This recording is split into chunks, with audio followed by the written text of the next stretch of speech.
Good evening and welcome to tonight's episode of Café con Cass. I am Cassandra. Welcome to tonight's episode.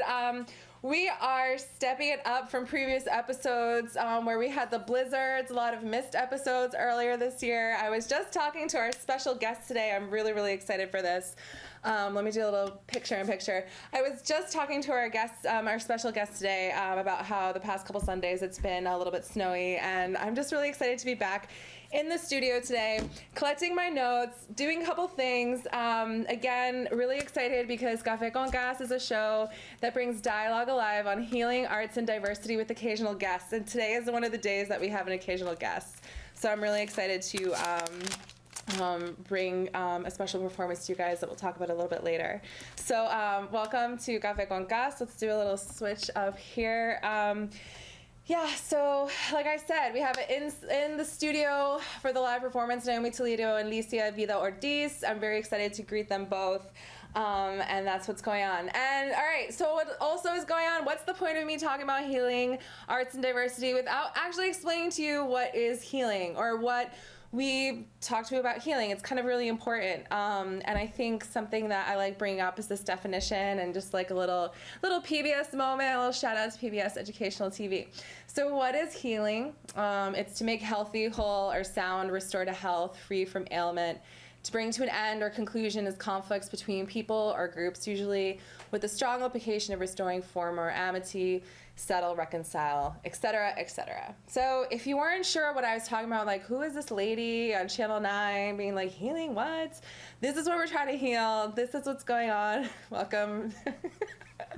Welcome and enjoy. All right, so we got like a really nice vibe in the studio, so that's why I was just kind of like, having a moment. All right, so let me just disappear for a second. Hey.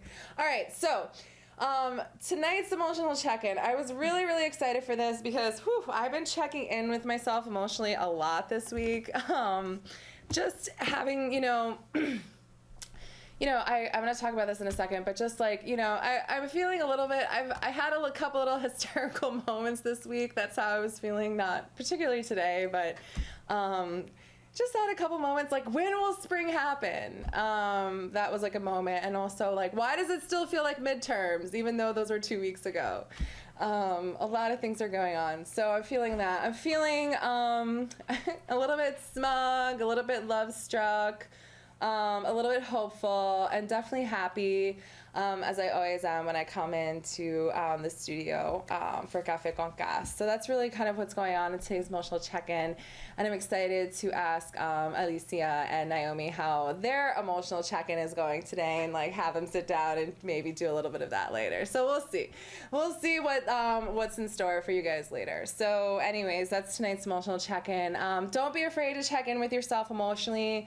There was a time in my life, I can talk about emotions, but there was a time in my life that like I got the only emotion was upset, because I was like, I don't know how to talk about my feelings. One feeling, happy or sad, like, enough is enough. Like, it really wasn't complex. So I'm a little sophisticated with my emotional wellness nowadays, but I encourage you guys to do the same and just like check in with yourselves.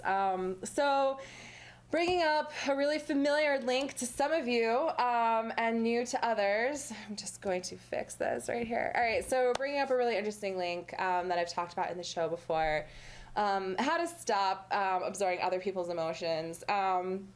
It's a really hard topic, and one of the reasons that I'm actually bringing up this topic is because I've done a lot of practice with it, and now I'm thinking, shoot, what now? So let's go through this and give you a little bit of a refresher, and for some people who are just joining us, just kind of like, what are the steps? And I like this because they're visual. So there's some negativity in the background. Maybe this is your inner critic. Maybe these are some haters. Like, maybe these are the village people. I don't really know, like, coming, like, for you. I don't know what your issue is, but number one step is to identify whether you're susceptible. So that's kind of an interesting moment because you're looking at yourself. I would recommend doing this in a non-judgmental way. I'm going to, like, actually switch this up. I'm going to recommend doing this in a non-judgmental way.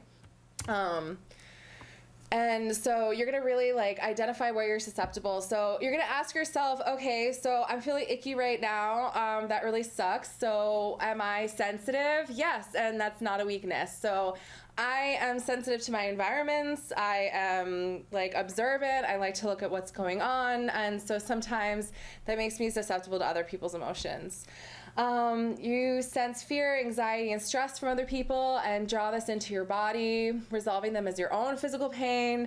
That's some other level. If you feel that way, you're going to be like, oh my goodness. If you don't, that's a little bit scary. But wherever you're at, you just, the whole premise is that you feel that, but you also feel it in your body. And it's not just this kind of phantom feeling.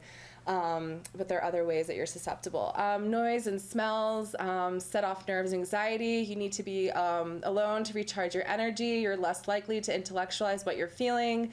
Your feelings are easily hurt. You're naturally giving, generous, spiritually inclined, and a good listener. You tend to ensure that you've got an escape plan. That's a little fight or flight going on. So that you can get away fast, such as bringing your own car to events. All right, part of this I say, all right, I get it. Part of this I don't. And I think that's the biggest tip in pursuing anything that's healing based is that you read it, take what you want to take out of it and leave what you don't. And then just keep doing you.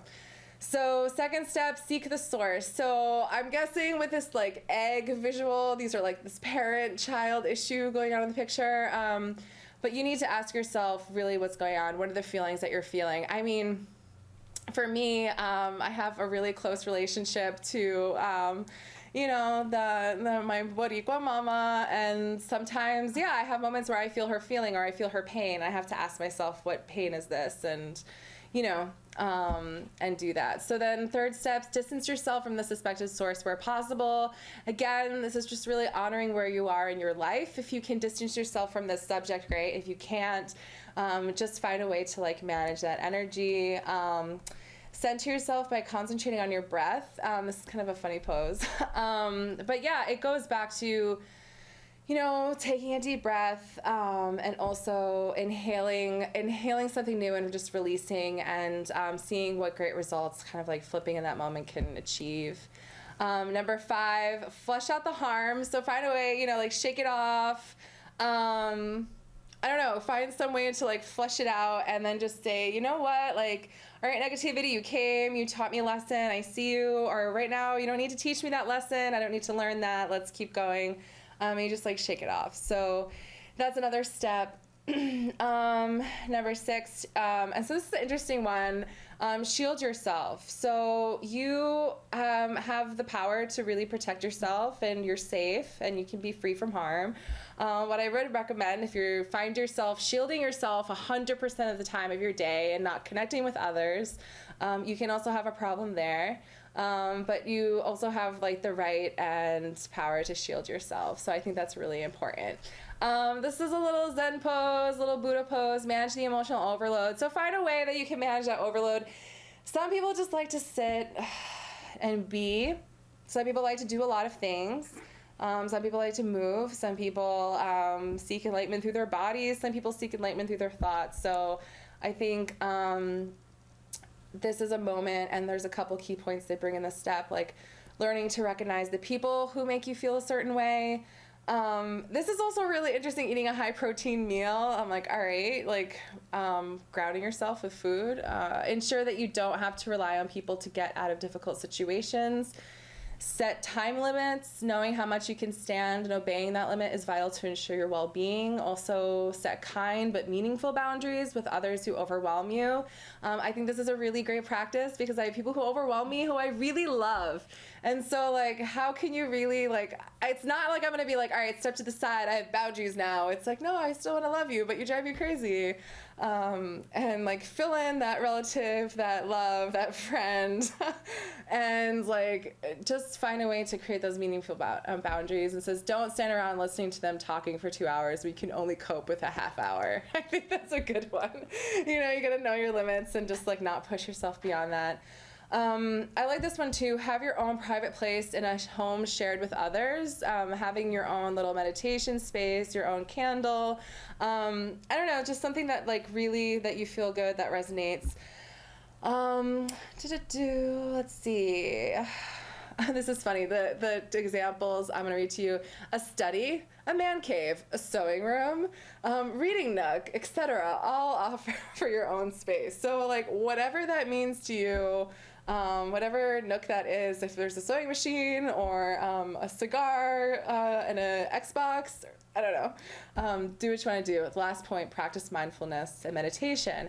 Something I did want to say about meditation, I've talked about meditation a lot, is that meditation really can just be sitting and listening to your brain and not like being like, oh, I gotta do this, but sitting and just being like, I actually sound kind of weird when I take a deep breath. I've never heard that before. Just like sitting down and listening to yourself, you know.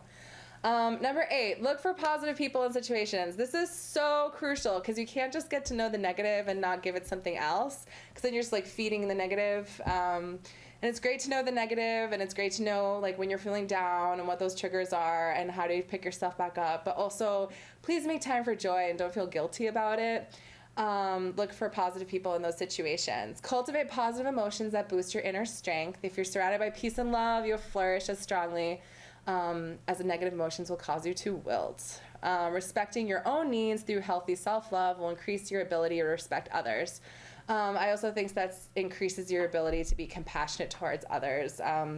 If you're really not respecting your own life, and we all have those moments. I have moments where I need to like shut down completely, but like if you're not taking care of you, it's really hard to take care of other people.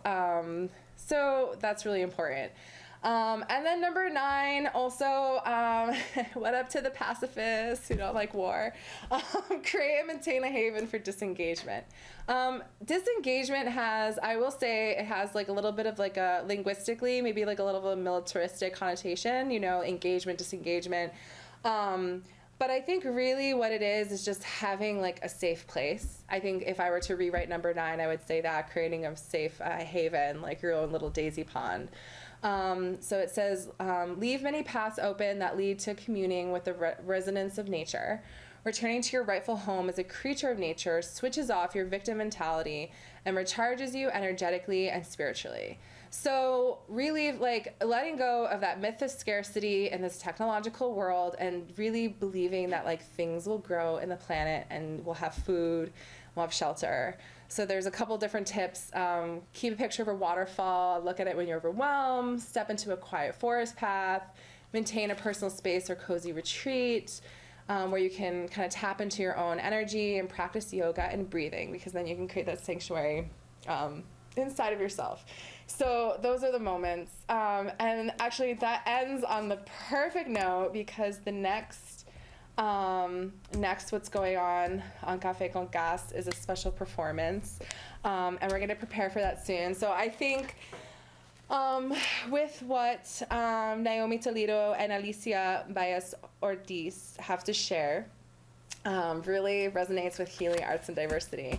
And they both have been with us in the studio, and I'm going to just gonna kind of step out of the way, and we're gonna do something that we haven't done before, which is like a live switch. So I'm gonna like step to my left, and these 2 incredible artists and like to the side of me are gonna step in and have a very special performance. So salud, you know, cheers, the cafecito style, and yeah, take it away. Thank you, Cass.